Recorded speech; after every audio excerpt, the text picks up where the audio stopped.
That's good. You became Caught calm. in your own story. I can tell you. Here's what happened to me. Okay. So here I am with this man on death row. And it late coming over to the victim's side, so I always feel a little guilty about that.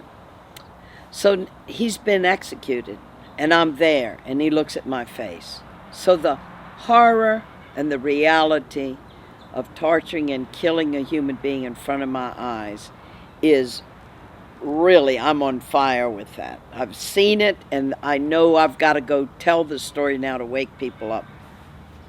This is when I first got out on the road. I'd go to the sociology class of Dennis Caleb at Loyola University. And I'm going to bring the kids to this story. And guess what story I'm bringing them to? Talk about caught in the story. It's about the human rights of the person who did the killing. So I'm talking about the horrors of the execution. And I'm talking about the role of the guards. I'm talking about how you have this protocol of death. I'm ratcheting them through the whole thing. Barely mention the victim's family.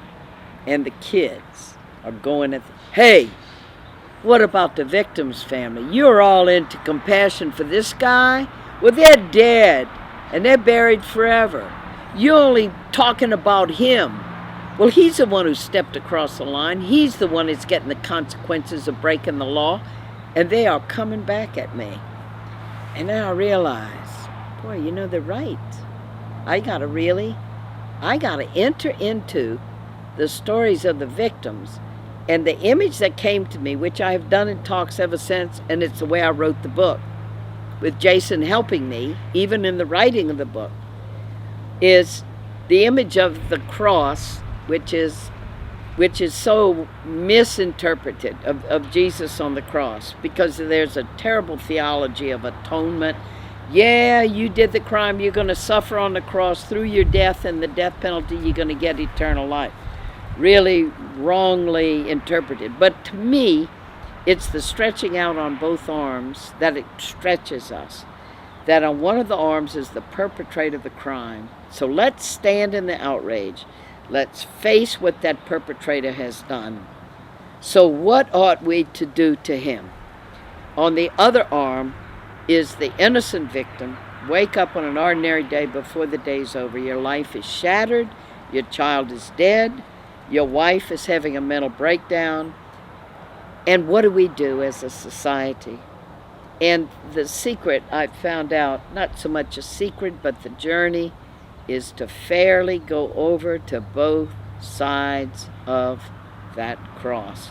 So I spend as much time in a talking about the journey of victims' families as I do about the man who did the crime and his last hours in the execution chamber and that whole protocol of death, how the guards are involved, what happens to them and the whole thing. And that's the way Tim Robbins structured the film of Dead Man Walking. And I just heard from him in the final editing of it, when Matthew Ponsolett finally acknowledges guilt and confesses what he did and asks, forgiveness of the victim's family. The people editing with Tim said, Tim, you got the audience now.